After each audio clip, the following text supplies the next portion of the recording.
Hi everyone, Dr. Jackie here from Sante Medical, and I wanted to make this video today to tell you about electrolytes. So you might be wondering, why are electrolytes so important? And that they really are important because it's one of the most common reasons I see people come unstuck when they're trying to do a low carbohydrate, high fat diet. And it's an area that people tend to not pay enough attention to. And so it's something I see commonly come up time and time again. And so I thought I'd create this video to help you check on your electrolytes and just make sure that you are getting enough of the main players. And so I really urge you to take the information in this video and go away and have a look at your own what you're having and see if you need to increase any of these electrolytes. And so the three main players we need to think of here are sodium, potassium, and magnesium. So we'll discuss each of them in turn. Sodium is really important, so we'll discuss that one first. For many years, we've been told to cut down sodium, and that's still the main advice we receive from our health authorities. And that is coming from the thought that high sodium in the diet is thought to contribute to high blood pressure, and high blood pressure is a common problem that we see these days. But what's more and more being recognized is that it's actually insulin resistance that's contributing to people's high blood pressure, more so than high sodium in the diet. So it's more a reflection of the poor quality and highly refined foods and ultra processed foods that people are having in the diet, not so much the sodium per se. And so first of all, we need to, when we swap to a low carbohydrate, high fat diet that's high in unprocessed foods, we need to basically forget everything we've been taught about sodium. And that's sometimes a big pill for people to swallow. They find it hard to get their heads around this, but let me explain why it's so important. So in terms of symptoms, in the acute phase, you can get things like constipation, fatigue, poor exercise tolerance from not having enough sodium, but longer term, low sodium can cause things like carbohydrate cravings and sugar cravings. When we are reducing our carbohydrates in the diet and our processed foods, we need to remember that our dietary intake of sodium in that situation is less probably than what it was, because on a population level, most of the sodium coming in through the diet is in processed foods like breads and breakfast cereals. So those foods contribute a major source of sodium in the average population diet. But of course, on low carbohydrate, we're getting rid of those food sources and we're eating fresh foods and natural foods, meat, eggs, fish, and your above ground vegetables. And so the total sodium content that we're eating is less. So we actually need to replace that, and we need to actively do that by adding salt generously to our meals. The other thing that can happen is when we are reducing insulin by following a low carbohydrate diet, our circulating insulin will decrease. And so that has a diuretic effect on the kidneys and on the body. So that means that there's a signal given to the kidneys that will cause them to lose fluid and lose sodium. So that's another reason we need to replace sodium on a low carb diet. The other reason is that when we have a high carbohydrate diet, we tend to store glycogen. So that's the storage form of carbohydrate. It's glucose molecules all linked together that store in our muscles and our liver. And so when we reduce the carbohydrate content in our diet, we're using up a lot of that glycogen, that stored glycogen. And every gram of the stored glycogen holds with it 2 grams of water. And so when we swap from a high carb diet to a low carb diet, we'll be losing a lot of that glycogen, which will take with it a lot of the water. So yet another reason why sodium and sufficient hydration of water are so important on a low carbohydrate diet. And so for sodium often comes in the form of sodium chloride, which is what we know as table salt. And so what we want to be aiming for with the sodium aspect of that is about 3,000 to 7,000 milligrams per day. And some experts even recommend more than this, particularly if someone's exercising a lot or they live in a highly humid environment and they're sweating a lot. But that's a good ballpark to aim for. Just to give you a guide, so you'll need to track this for a little while to get the best idea of what you're getting. So you'll be getting some sodium with the natural foods you eat. There will be a little bit contained in your unprocessed foods, but not very much. And obviously there'll be a little bit more contained in the saltier versions of those foods. So think of foods like olives, smoked salmon, tins of tuna that will contain extra sodium. But even still, often people need to add more. So as a rule of thumb, each quarter of a teaspoon of salt that you add at the table will be giving you 500 milligrams of sodium, okay? So that's an easy way to remember things.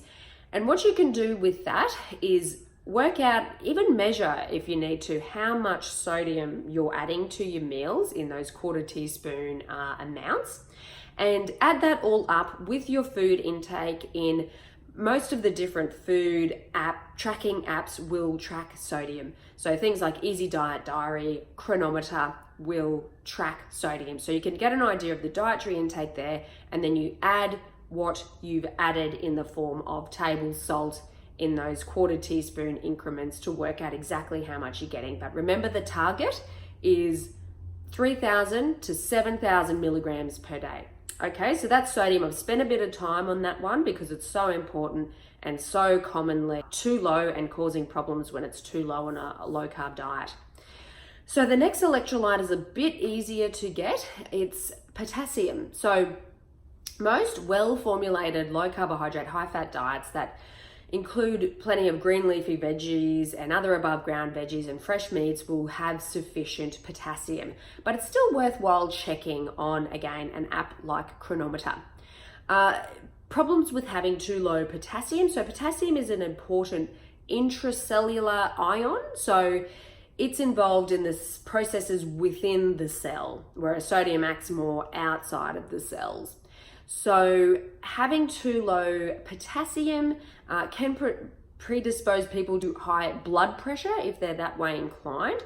So if you have high blood pressure, definitely check the balance of sodium and potassium that you're getting and make sure you're getting enough potassium. And it can, cause other vague symptoms like fatigue if you're not getting enough potassium.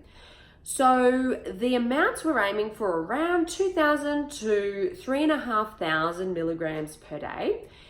This one's not so hard to get from your average low carb, high fat diet, particularly if it's really high quality and fresh foods and ingredients, but double check in the Chronometer app. If it's running too low, you can use things like heart healthy salt, which has some potassium chloride as well as sodium chloride, or adding ingredients like cream of tartar to your meals. Also, foods in the diet that are rich in potassium. People often think of bananas, but obviously we want to avoid too many bananas because for a lot of people, they are just too high in sugar. So don't use the bananas. Use things like avocado, mushrooms, green leafy veg instead to get your potassium. Now, next nutrient is magnesium. So magnesium is another really common one I see people not get enough of.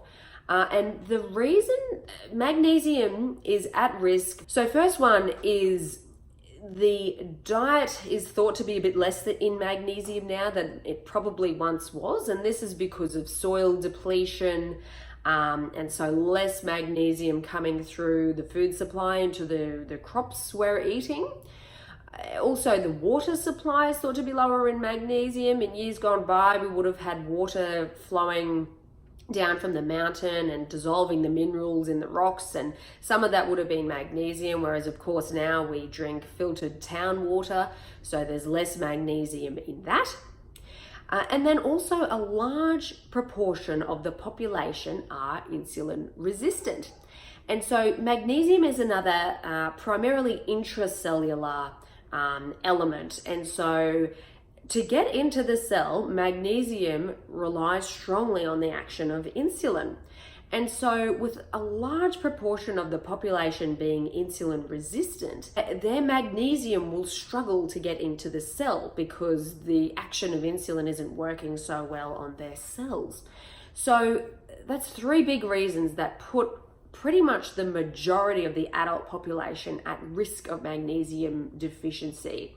And so it's one of the common supplements I will often recommend people take, because they're coming from a point of a low body status in magnesium, and they've got some insulin resistance. It's going to take a lot to overcome that and improve their magnesium status in their body. What we want to aim for is 300 to 500 milligrams per day. And again, track that in a food tracking app. Chronometer, I think, is the only one that will track elements like magnesium. Most of them track sodium, but only Chronometer, I believe, tracks magnesium. So run your food through Chronometer.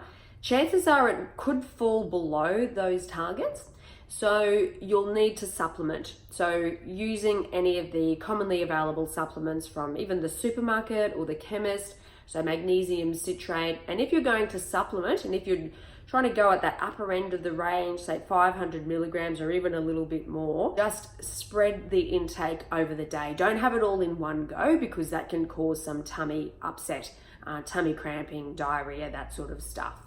So spread it out over the day. Now, symptoms of having too low magnesium are fatigue, poor sleep, muscle cramping, tendency of muscles to be twitchy. You know how you see someone, or you know yourself, you might have a twitchy eye or just a twitchy muscle that's just randomly twitching all the time. Try adding in extra magnesium. That should help with that. All right, so food sources, just so you know, so the green leafy veggies, because magnesium is contained in the chlorophyll part of the plant that processes the energy from the sunlight. So your dark green leafy veg are a pretty good source. Avocados, dark chocolate, but chances are if your magnesium's low and or you're insulin resistant, you'll need to supplement on top of the dietary sources to get sufficient magnesium, and you'll need to do that consistently over time to build up the body levels over time. It won't improve the symptoms of low magnesium just by doing this for a few days. You've got to have the view and the mindset that you're going to continue to supplement magnesium at those levels for at least 6 weeks, and then reassess and see how you're feeling after that point. That's the three main players when we're talking about electrolytes. I hope you found all that helpful. If you do, check below the video, and I've listed some ways of getting some more resources down there. You can check my webpage and blog and sign up for emails, and I intermittently send out emails and try and publish as much content like this in between seeing patients and all the other things I do, to give you guys as much practical help as you can. Okay, so I hope it helps, and I'll see you later.